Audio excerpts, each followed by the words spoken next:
Good morning, children.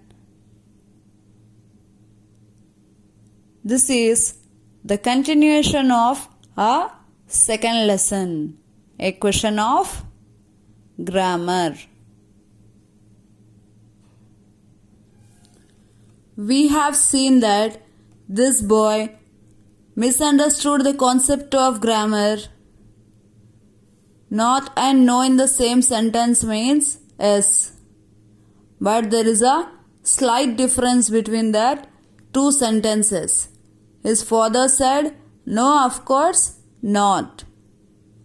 When he asked for permission to throw a party to his friends when his parents would be away. What did Miss Jones said? She said, "There's not no money in the box" means yes, it means there is money in the box, not no. But what his father said, "No, of course not." For this, he misunderstood, and what did he do?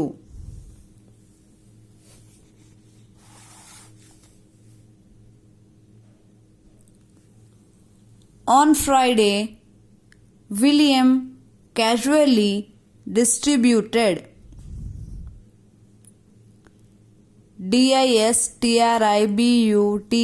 distributed invitations invitations to 30 friends. My parents are going away tomorrow and said I could have a few friends for tea. Can you come over?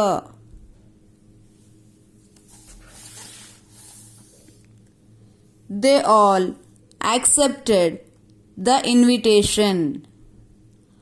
On Saturday, William's merry guests flocked to the gate. The cook stared at them, stunned.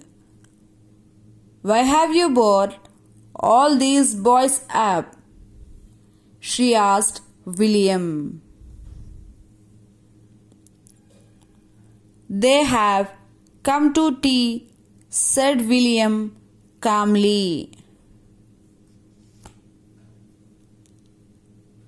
"They have not," she said. "Your father said."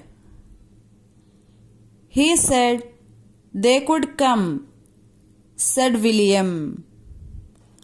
"I asked him and he said, yes, of course." The cook shut the door in his face, horrified, and bolted the back door. When she started fastening the windows, William aimed a stone at the drawing room window.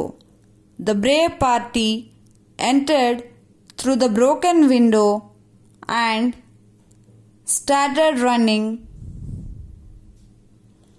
up and down the stairs, leaving trails of muddy boots and shattering ornaments. William, meanwhile, locked the cook up in the cellar.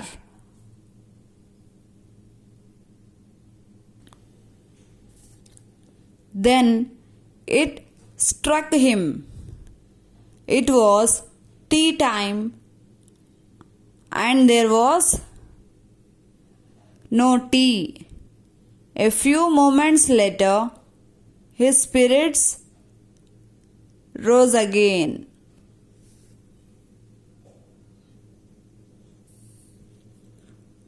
The boy misunderstood the concept of grammar and he thought that his father gave him permission to have a party on Saturday. So, before one day, that is on Friday, the boy distributed the invitation cards to his friends.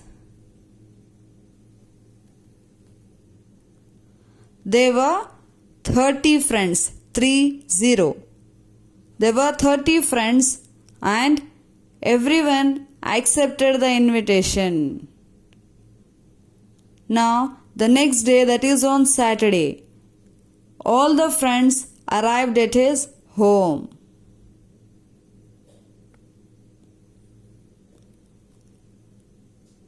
When the cook asked him, "Why have you brought up all these boys here?" William said that, "No, father gave me permission actually to call all my friends home and have a party. So I called them up." She said, No, he did not give you any permission. He informed me already that no child should come up for party to my house. He said that no, I invited them for party. Father gave me permission. He started arguing with the cook. By seeing a flock of children, she closed the door. She did not allow the children to enter the house. By seeing this behavior of the cook, William broke in one of his window so that they can enter the house. In order to have a party with his friends at his home, he aimed a stone at his drawing room window. All the children entered house with their muddy boots through the window. Now everyone started enjoying their party. After some time, William thought that all my friends are invited to tea, so I should provide them some snacks to eat.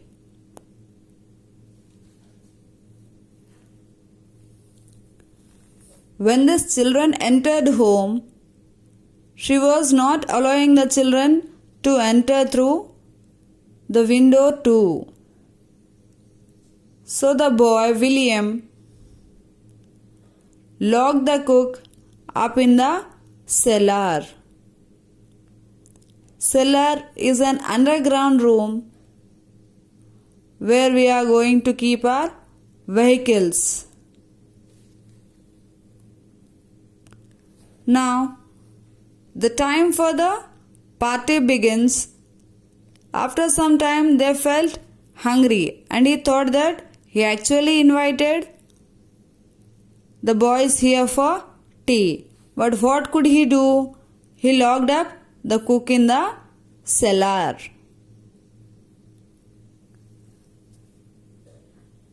"Come on," he called. "Let us go to the pantry. Eat what you can."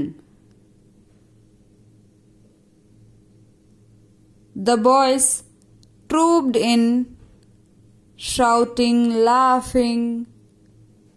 George, with great gusto, drank a whole jar of cream.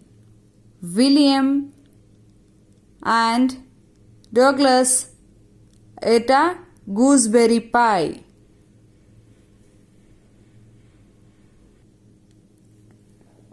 Henry ate a whole currant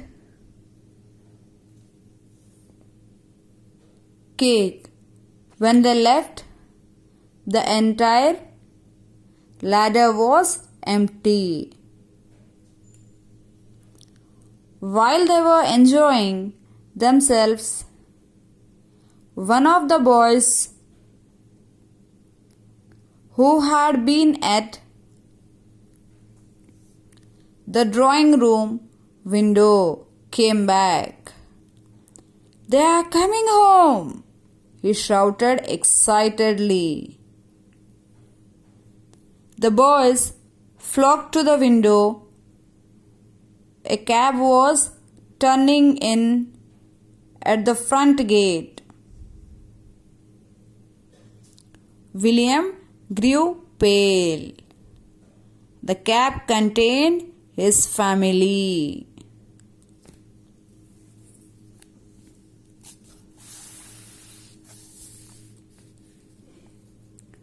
Two hours later, another friend of William arrived. While leaving, she looked up at William's window and caught sight of William's untidy head.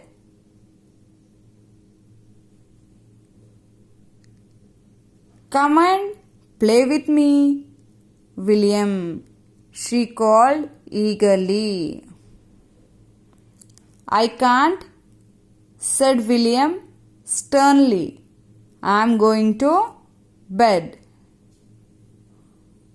"Well, why are you going to bed, William?" William leaned out of the window. "I'm going to bed," he said, "because my father doesn't understand English grammar. That's why." Story is written by Richmal Crompton.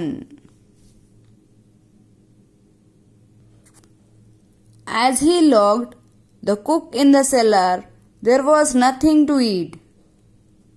So William allowed his friends to come to the pantry. Pantry is the storeroom in which we are keeping our food items at a home. Here you can see that a boy is drinking a cream. A jar of cream he drank. Here this boy is eating a gooseberry pie. William and this boy are eating gooseberry pie. Henry ate the cake. This boy's name is Henry, who is eating a cake. When they were enjoying, suddenly a boy who was at the drawing window came running and started shouting excitedly, "They came back home!" By listening that, everyone was frightened. Mostly it was William. He looked faint. He did not understand now what to do because his parents arrived home. When he has seen the cab which entered their house, it contained his family.